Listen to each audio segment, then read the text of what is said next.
안녕하세요. 혼자서 어린 아들 키우고 있는 30대 여자입니다. 애 혼자 키우는 게 보통 힘든 일은 아니네요. 처음엔 주변 눈초리, 그게 뭐가 중요하냐고 신경 하나도 안 쓰고 살았는데, 아이가 나중에 학교라도 가게 되면 그 눈초리가 이젠 제가 아니라 아이한테도 가는 게 아닐까, 그게 마음에 걸립니다. 하지만 만약 제가 시간을 돌려 이혼 서류 제출하기 직전으로 돌아갈 수 있다고 해도 저는 똑같이 이혼을 선택할 거예요. 그 생각만큼은 변한 적이 한 번도 없습니다. 시댁 형편이 많이 어려웠어요.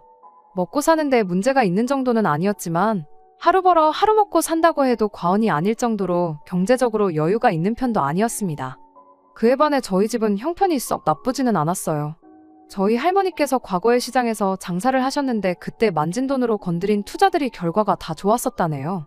할머니가 장사하시던 곳이 서울 변두리 동네이긴 하지만 그때 번 돈으로 건물도 몇 채나 가지게 되셨다고 해요. 그 덕에 저희 부모님은 건물 하나 물려받아서 그걸로 월세 받고 살고 계시고요.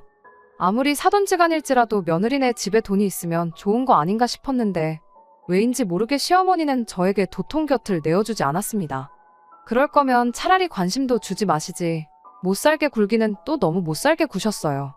생각해보건대 그냥 저희 집이 형편이 넉넉한 게 질투가 나서 자격지심 때문에 그랬던 건지, 아니면 저희 결혼할 때 집을 친정에서 해주셨는데 괜히 그것 때문에 귀한 아들이 처가에 기죽고 사는 것 같은 기분이 들어서 그랬는지 사실 정확하게는 여전히 모르겠고 감도 안 잡히지만 대충 저런 이유 때문에 그랬던 게 아닌가 싶습니다.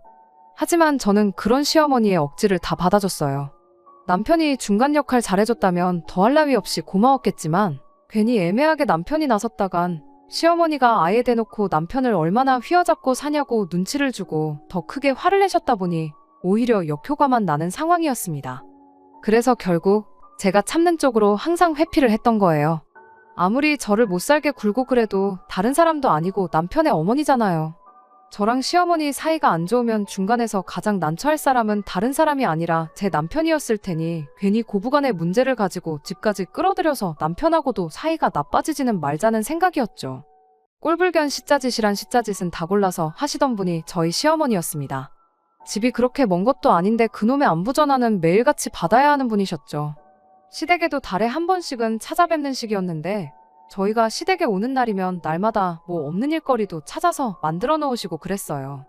멀쩡한 세탁기 두고 이불은 밟아서 빨아야 한다며 욕조에 세제 풀어서 물 받아놓고 기다린다던가, 김치는 갓 담근 게 제일 맛있다며 배추 3포기씩 절여놓고 기다리신다던가 하는 식이었죠.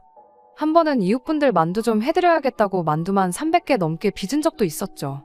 남편이 나서서 자기도 같이 돕겠다고 하면 밖에 나가 힘들게 돈 벌어오는 사람이 주말까지 일을 해서 쓰겠냐며 꼭 그렇게 저한테만 일을 시키곤 했어요.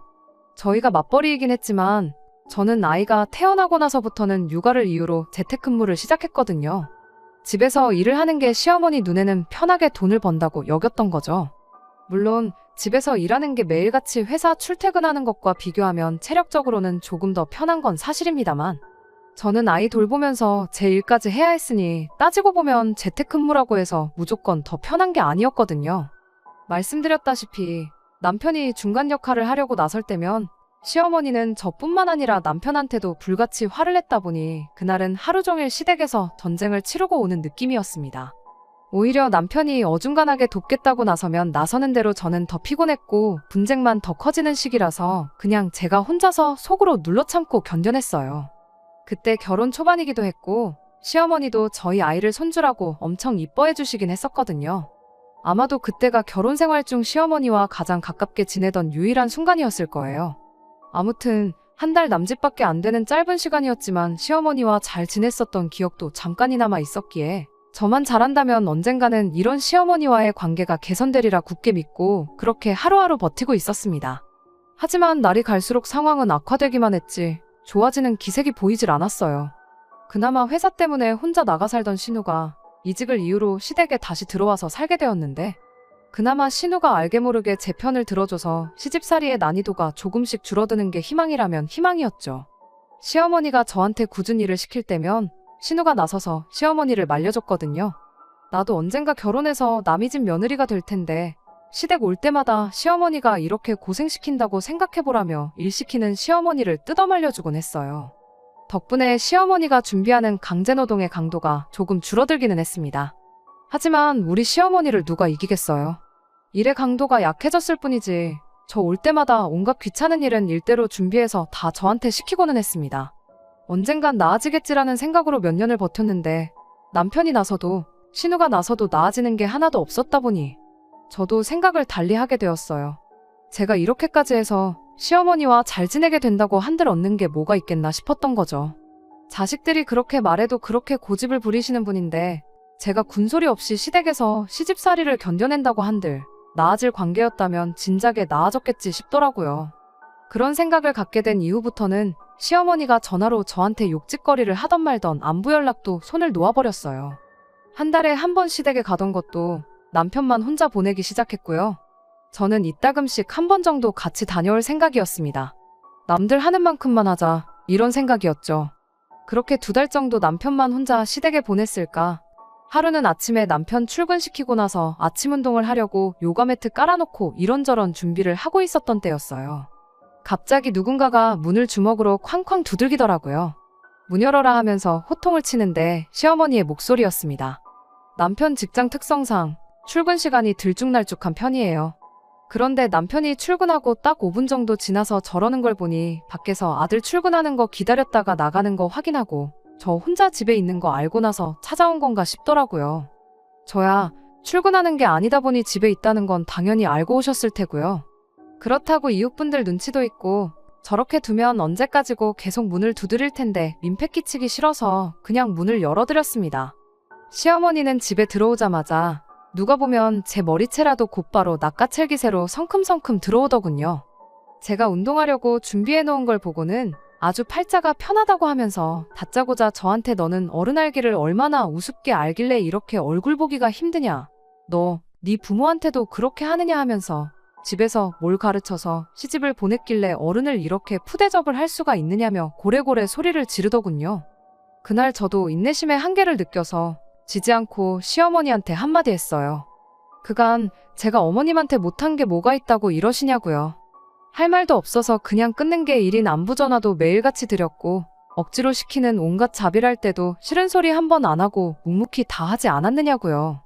시어머니는 뭐 며느리면 당연히 해야 할 도리를 가지고 유세를 떠냐며 바로 반박을 하더군요. 내 아들이 벌어오는 돈으로 편하게 일을 하고 있으면 마땅히 시댁에 해야 할 도리를 다 해야지 고마운 줄은 모르고 은혜를 웬수로 갚냐며 목에 핏대를 세우시는데 결국 치사하지만 저도 최후의 방법을 쓸 수밖에 없었습니다. 며느리 도리 이야기 한 번 잘 꺼내셨다고 저는 여태껏 잘하고 있다 생각했는데도 모자다 하시면 여기서 얼마나 더 잘해야 되는 건지 저는 모르겠다고 했습니다. 그냥 이참에 속 편하게 며느리 노릇하는 거 그만두겠다고 한마디 했죠. 오늘부로 시댁에 매달 보내던 생활비부터 끊어버리겠다고 으름장을 놓았습니다. 시어머니가 따로 일을 하고 계신 게 아니었다 보니 신우랑 남편이 결혼 전부터 시어머니 생활비를 따로 챙겨드리고 있었거든요. 저희 결혼하면서 보내던 생활비를 끊어버릴 수는 없으니 양가에 똑같이 보내기로 했었어요. 그런데 친정부모님은 여유가 있다 못해 넘쳐나는 분이셨다 보니 그런 거 받을 필요 없다고 거절을 해오셨습니다. 그래서 그건 그거대로 저금을 할까 했는데 시댁 형편 어려운 것도 알고 그러니 차라리 제가 친정에 보낼 몫을 시댁에 드리기로 했던 거예요. 시어머니 입장에서는 제가 보내던 돈이 여윳돈이나 마찬가지였으니 솔직히 포기하기 싫은 돈이었을 겁니다. 그 누구보다 시어머니가 그걸 잘 알고 있었을 테고요. 제 예상대로 그 말이 나오자마자 시어머니가 조용해지더라고요. 물론 며느리 앞에서 자존심도 챙겨야 했으니 바로 꼬리를 내리지는 않으셨지만 저한테 이 소리 저 소리 할 말 못할 말 가리지 않고 퍼붓던 시어머니가 그냥 혀를 한 번쯤 하고 차더니 그냥 집으로 돌아가시대요. 그간 그렇게 참아왔던 걸 터뜨렸는데 속이 후련하다기보단 자꾸 신경이 쓰이고 마음에 걸리더라고요. 할 일이 산더미였는데도 불구하고 그날은 아무 일도 손에 잡히지 않을 정도로 심란했습니다. 남편이 퇴근했는데도 아무 말이 없고 무슨 일이 있었는지 전혀 모르는 눈치길래 제가 먼저 솔직하게 말했습니다. 당신 출근하고 아침에 시어머니가 찾아오셨다. 이런저런 일이 있었고 나는 거기서 참지 못하고 시어머니한테 한마디 했다. 생활비 끊겠다고도 말했다. 정말 토시 하나 빠뜨리지 않고 있던 일 그대로 사실만 전했습니다. 저한테 유리하게 바꾼 말도 없이 솔직하게 전부 다요. 남편이 제 이야기를 듣고는 미안하다고 사과를 해왔어요. 당신이 잘못한 게 없는데 왜 나한테 사과를 하느냐 했더니 그래도 자기가 여태껏 중간 역할 못하고 그랬던 게 화근이 된 거 아니겠느냐 하면서 앞으로라도 자기가 확실하게 제 편을 들어주겠다고 약속을 하더라고요. 오히려 남편이 한술 더 떠서 시어머니가 적어도 본심은 저를 여전히 싫어할지라도 저한테 쓴소리 2번 다시 못하게 해야겠다며 당분간 자기가 보내주는 돈까지 같이 끊어보는 게 어떨까 하고 제안을 하더라고요. 남편도 저도 시어머니를 너무 쉽게 생각했던 게 불찰이라면 불찰이었을 거예요. 남편 딴에는 당장 제가 보내는 돈 끊는다고 하셨을 때 아무 말도 못하고 집에 가셨으니 자기가 보내는 것까지 합치면 그래도 저를 조금이라도 어렵게 생각하시지 않겠냐는 취지로 꺼냈던 말인데 오히려 시어머니는 남편한테 더 큰 소리를 치시더군요. 아주 여자에 미쳐가지고 낳아주고 키워준 부모도 몰라보고 돈으로 갑질을 한다고요. 부모 내치고 성공하는 자식 새끼들은 살아생전에 본 적이 없다고 어디 한번 니들끼리 지지고 볶고 잘 먹고 잘 살아보라며 아예 연을 끊자는 선언을 해오셨습니다. 예상 외의 반응에 남편이 많이 당황하기는 했지만 그래도 제 앞에서 남편으로서 아빠로서 가장 역할 중간 역할 이제 제대로 해내겠다고 다짐을 했던 게 있다 보니 남편도 시어머니 대응에 맞불을 놓았죠. 이 또한 길어봐야 한두 달이라 생각했고 시어머니도 한번 불편한 거 겪어보면 먼저 연락을 해오시지 않겠나 하는 생각이었습니다. 하지만 저희의 예상은 보기 좋게 빗나갔고 그렇게 거의 2년 가까이 시댁하고는 연을 끊고 살게 되었어요. 처음엔 저도 양심의 가책을 느꼈던 건지 신우 통해서 시어머니 용돈 하시라고 돈 10만 원씩 몰래 챙겨드리고 했는데 신우도 중간에 껴서 입장이 난처해 보이고 어떻게 중재를 서려고 하는 움직임도 보이지 않았습니다. 그렇게 한 달, 2달 지나고 나니 또 언제 그랬냐는 듯 저를 신경 쓰이게 만들던 그 양심의 가책도 무뎌지기 시작했죠. 그 뒤로는 아예 신우랑도 연락을 할 일이 없었고요. 그나마 남편이 신우랑 연락 주고받으며 시댁 상황이 어떤지 시어머니는 어떤지 소식 정도만 전해 들으며 살게 되었습니다. 그나마 있던 죄송스러운 마음도 무뎌진 건 별거 없었습니다. 정말 너무나도 평화로웠거든요. 남편하고 사이는 전에 없이 좋아졌고 저 또한 아이 키우느랴 집에서 일하랴 정신없이 바빴던 것도 한몫했고요. 제가 정신없이 바쁜데 시어머니까지 챙길 마음의 여유가 없었거든요. 사이가 좋았었다면 모르겠지만 좋았던 적은 아이 태어났을 때 몇 주 말고는 단 한 번도 없었으니 저는 그냥 언제까지고 이 마음속 평화가 지속되었으면 싶었어요. 그렇게 더할 나위 없이 만족스러운 삶을 살고 있던 어느 날이었습니다. 정말 뜬금없는 타이밍에 남편이 오랜만에 우리 신우 좀 만나러 가자고 하더라고요. 그 2년간 신우랑도 연락을 안 하고 지냈는데 갑자기 신우는 무슨 일이냐, 뭐 결혼이라도 한대냐 하고 물었더니 신우가 이번에 식당을 창업을 했는데 개업식 한다고 축하해주러 가자고 하더라고요. 시어머니는 저녁에 장사 시작할 때나 오신다고 그 전에 후딱 다녀오자는데 축하고 나발이고 저한테는 정말이지 듣던 중 뜬금없는 소리였어요. 신우가 무슨 재주로 갑자기 식당을 하나 싶었거든요. 요리라고는 라면밖에 끓일 줄 몰라서 시댁 들어오기 전까지는 배달비 때문에 식비가 많이 나가 걱정이라던 신우였거든요. 요리의 요자도 모르는 신우가 난데없이 식당을 창업했다는데 축하하는 마음보다 걱정이 앞섰습니다. 심지어 그때 당시가 끝물이긴 하지만 코로나 때문에 자영업자들 타격을 많이 보던 시기였었거든요. 뉴스에는 잘 나가던 자영업자들도 손님이 없어서 나가 떨어진다는 소식만 날마다 보도되던 시기였는데 무슨 생각으로 식당을 오픈했나 싶었죠. 그런데 또 문제는 거기서 끝이 아니었습니다. 시댁이 형편이 넉넉한 것도 아니고 그렇다고 신우가 직장 생활하면서 돈을 알뜰하게 모으는 스타일도 아니었거든요. 게다가 한 직장 우직하게 다니지 못하고 이게 마음에 안 든다, 저거 배우면 돈을 잘 번다더라 하면서 틈만 나면 이직하겠다고 멀쩡히 잘 다니고 있는 회사 그만두고 새 회사로 옮겨 다니던 신우였으니 더더욱이 무슨 돈이 있어서 창업을 했나 싶었어요. 아무리 당시에 나가 떨어지는 식당이 많고 상가에는 공실이 넘쳐난다고 하던 시기였지만 창업하는 게 돈이 한 푼 두 푼 드는 게 아니잖아요. 그거 다 빚내서 했을 텐데 또 대출은 아무나 받나요? 무슨 돈이 있어서 창업을 했나 싶었는데 남편이 대수롭지 않게 창업자금은 자기가 보증을 서주고 대출을 받아서 차렸다고 하는 겁니다. 그 말 듣자마자 반사적으로 남편한테 미쳤냐고 소리를 질렀습니다. 시어머니가 시자짓할 때 신우가 몇 번 제 편을 들어줬던 건 고마운 일이지만 그거 고맙다고 해서 저한테 상의 한마디 없이 신우 빚보증을 서줬다는 것부터 용서를 할 수가 없었어요. 물론 저한테 상의를 했었다고 해도 당연히 그렇게 하라고 하지도 않았을 테지만 적어도 저한테 물어라도 봤었다면 어떻게 친정부모님 손을 빌리든 해서 다른 방법을 모색했을 거 아니냐고 한마디 했죠. 남편은 우리 살고 있는 이 집도 장인장모님이 해주셨는데 내가 어떻게 또 장인장모님 신세를 지겠느냐면서 자기가 옳은 결정을 내린 거니 신경 쓰지 말라고 하더라고요. 차라리 우리 모아놓은 돈을 그냥 줬으면 줬지 보증은 절대로 해선 안 되는 거 모르냐고.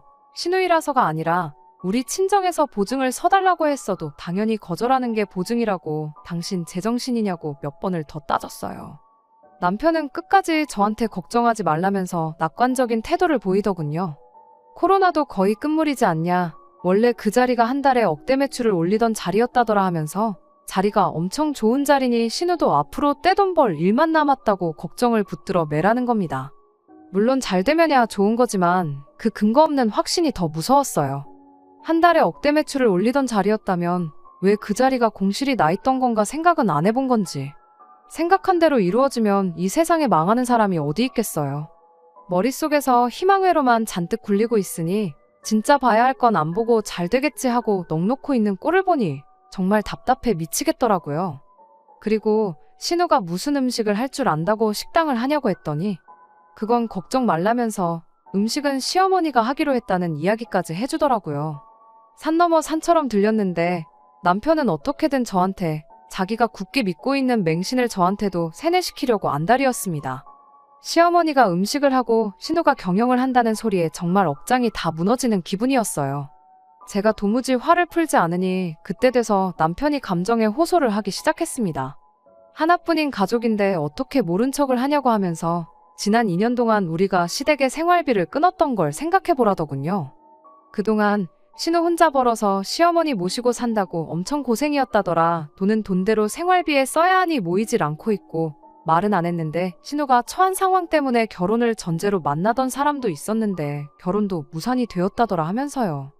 보증 하나 서줬을 뿐이지 신우가 대박내서 갚으면 끝나는 건데 가족이 되어서 응원은 해주질 못할 망정 개업하는 날부터 망하면 어떡하냐고 악담을 퍼붓고 있냐고. 네가 그러고도 한 가족이라도 할 수 있냐고 아주 눈에는 눈물까지 맺혀가며 열변을 토하는 겁니다. 우리가 할 일은 가서 개업 축하해주고 가끔씩 가서 매상 올려주고 지인들한테 한번 와달라고 가게 홍보해주고 하면서 먼발치서 응원만 해주면 되는 건데 그게 그렇게 힘든 일이냐 하면서 따지고 드는데 저 사람 머릿속에 들은 게 뇌가 아니라 무슨 꽃밭이 들어있는 건가 싶었네요. 아무리 생각해도 신우 보증서 주는 걸 저한테 상의 없이 했다는 사실이 그것만 생각하면 배신감에 온몸이 떨릴 정도였습니다. 그래서 제가 당분간 당신은 시댁에 가 있으라고 했어요. 내 마음 정리되면 부를 테니 시댁에 가 있으라고요. 가족끼리 돕는 게 당연하다고 하지 않았느냐고. 시어머니가 나를 가족으로 대해준 적이 한 번도 없는 것 같으니 그렇게는 못하겠다고. 그러니 당신 혼자라도 가서 가족들 도와주면서 살고 있으라고 했어요. 제 말에 남편은 뭐 어쩌자는 거냐며 지금 별거 하자는 거냐 뭐 이혼이라도 하자는 거냐며 큰 소리를 떵떵 치기 시작했습니다. 적반하장으로 나오는 꼴을 보니 말로 해서는 안 될 것 같아서 지금 상황이 바뀌는 게 아니라면 차라리 이혼을 하는 게 마음 편하겠다고 저도 강하게 나갔습니다. 애초에 이런 중요한 일을 상의 한마디 없이 맘대로 하는 사람하고 어떻게 부부 사이라고 할 수 있겠냐고요. 남편은 끝까지 가족끼리 돕지는 못할 망정 끝까지 악담을 퍼붓고 모르는 척을 하냐며 그런 사람인 줄 몰랐다고 그까짓 이혼해주겠다고 하더라고요. 대신 아이는 자기가 데려가서 키울 테니 그렇게 알라고 으름장을 놓는 겁니다. 애는 뭐 데려가면 알아서 혼자 크냐고 어디 자신 있으면 한번 해보라고 했습니다. 시어머니 신우 가게에 얽매여 있으니 애는 당신이 봐야 할 텐데 사람을 써서 키우던 당신 맘대로 하라고요. 그러다 내 말대로 신우 가게가 망하기라도 한다면 당신 혼자 벌어서 빚도 대신 갚아주고 시댁 식구들의 우리 애까지 당신 혼자 벌어서 다 해야 하는데 그때 돼서 후회나 하지 말라고 했어요. 남편은 그제서야 정신을 차렸는지 아무 말도 못하더군요. 하지만 이혼이란 말을 그렇게 쉽게 꺼낸 남편을 저한테 상의 한마디 없이 거액의 빚 보증을 해준 남편을 더 이상 신뢰하고 살 수가 없다는 생각이 들었습니다. 그래서 말이 나온 대로 하루빨리 이혼을 준비하기 시작했어요. 남편이 결국 아이는 포기하겠다고 나왔는데 포기하긴 뭘 포기하냐고. 애 다 클 때까지 매달 양육비는 늦지 말고 보내라고 한마디 해줬습니다. 집도 친정에서 해준 집이었고 생활비 제외하고는 돈도 각자 알아서 관리하고 있었다 보니 남편은 자기 짐 챙겨서 나가기만 하면 되었던 상황이라 정리하는 것 자체는 그다지 오래 걸리지 않았습니다. 시댁이랑 연 끊은 뒤로 2년간 정말 더할 나위 없이 행복하게 지냈던 우리였는데 하루아침에 이혼을 하고 나니 엄청 허무하더군요. 하지만 그것과는 별개로 제 인생은 크게 달라지는 게 없었습니다. 아이 키우며 일하며 다시 바쁘게 살다 보니 남편의 부재가 점점 희미해져 갔어요. 이혼 후 1년 반 정도 지나서 언젠가부터 남편이 아이 양육비를 보내오지 않았습니다. 그래도 애아빠라는 책임감 때문인지 양육비는 밀리지 않고 보내던 사람인데 뭔가 이상해서 알아봤더니 제 예상대로 신우가 창업한 식당이 망해 없어졌더군요. 코로나만 끝나면 월 매출 1억은 일도 아니라더니 그 어떤 재미도 못 보고 찾아온 불경기 덕분에 오히려 매출은 코로나 때보다 더 아래로 떨어졌다고 하더라고요. 대박나서 갚을 거라던 그 돈은 구경도 못하고 이제는 남편도 같이 그 빚을 갚는 신세가 되어버린 거죠. 그나마 다행인 건 시어머니의 신우까지 일을 하면서 온 가족이 힘을 합쳐서 그 빚을 갚고 있다는 사실이겠네요. 한 가족 하더니 저 빼고 가족들끼리는 그런 끈끈한 의리가 있었나 봐요. 그러니까 저한테 말도 없이 보증을 서줬던 거겠지만 말이죠. 그런 상황을 알고 나니 일말에 정이 남아있어서 그랬나 차마 양육비를 보내라고 독촉은 못하겠더라고요.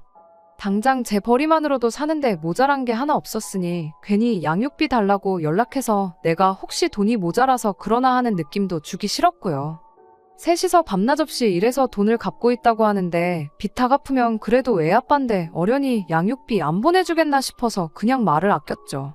그렇게 반년이 또 지나 얼마 전이었어요.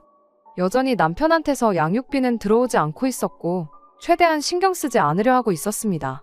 그런데 연락이 와야 할 남편이 아니라 시어머니한테서 연락이 왔어요.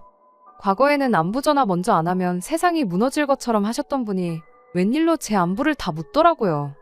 형식적인 대답만 하고 왜 전화하셨냐고 단도직입적으로 물었어요. 혹시나 애아빠한테 무슨 일이 생겨서 연락한 건가 싶어서 받은 전화였거든요. 시어머니는 요즘 사는 게 어떻고 저떻고 혼자서 횡설수설하더니 결국 마지막에는 돈 이야기를 꺼내더군요. 자식들 둘이 미래를 포기하고 빚을 갚고 있는데 그걸 보니 안쓰러워 죽겠다면서 조금이나마 제가 도와줬으면 싶다는 거예요. 그걸 같이 갚을 생각이 없었으니까 이혼한 건데 왜 이제 와서 그런 말씀을 하시느냐고 했죠. 저한테 땡전 한 푼 뜯어낼 수 없다는 걸 깨달았는지 시어머니가 평소 모습으로 돌아와서 저한테 큰 소리를 치기 시작하더군요. 저보고 며느리면 응당해야 할 걸 안 하고 내뺀 거 아니냐고. 시댁 등지고 2년간 해야 할 도리를 안 하고 살았으니 이혼의 사유가 너한테 있는 거 모르냐며 이제 와서 위자료라도 받아야겠으니 2년간 시댁에 안 보냈던 생활비 2천만 원을 일시불로 입금을 하랍니다. 안 그러면 법대로 하겠다길래 시어머니한테 한마디 했어요. 협의 이혼했는데 왜 이제 와서 위자료 타령이냐고요? 돈 때문에 전화한 거면 제가 드릴 상황이 아니고 애아빠가 양육비 안 보낸 게 몇 달치 밀려있으니 그거나 빨리 확인해서 보내라고 전해달라고 했습니다. 법대로 해야 할 사람은 어머님이 아니라 저인 것 같다고 또 이런 연락하시면 저도 한번 변호사부터 알아봐야겠다고 한마디 했죠. 시어머니는 아무 말도 못하고 전화를 끊어버렸어요. 사실 법대로 할 생각은 없었습니다. 할 거면 진작에 했겠죠. 더 이상 얽히고 싶지 않아서 제가 눈 감고 있었던 건데 왜 가만히 있는 저를 자극하나 싶었네요. 웃긴 건 제가 정말 소송이라도 걸 줄 알았는지 바로 며칠 지나지 않아서 남편이 밀렸던 양육비 일부를 보내왔어요. 일단 이것밖에 없다고 천천히 주겠다는 문자 한 통과 함께요. 그날을 마지막으로 시댁에서는 다행히 아무런 연락이 없습니다. 남편은 조금씩이긴 하지만 양육비 일부를 계속 보내주고 있는 상황이고요. 좋은 사람이긴 했지만 남편 때문에 시댁에 발목 잡혀서 평생 시달리고 살았을 거 생각하면 정말 이혼하기를 잘했다는 생각밖에 들지 않네요. 더 늦지 않게 10월드 탈출해서 다행입니다. 비록 이혼했다는 꼬리표와 함께 아이도 아빠 없이 자라게 하는 게 여전히 마음에 걸리긴 하지만 평생을 불행하게 사는 것보단 당당하게 제 인생 살면서 확실한 행복을 찾으려고요. 끝까지 들어주셔서 감사합니다. 오늘의 사연은 여기까지입니다. 구독과 좋아요, 알람 설정 부탁드리고 더 좋은 사연으로 다시 찾아뵙겠습니다. 감사합니다.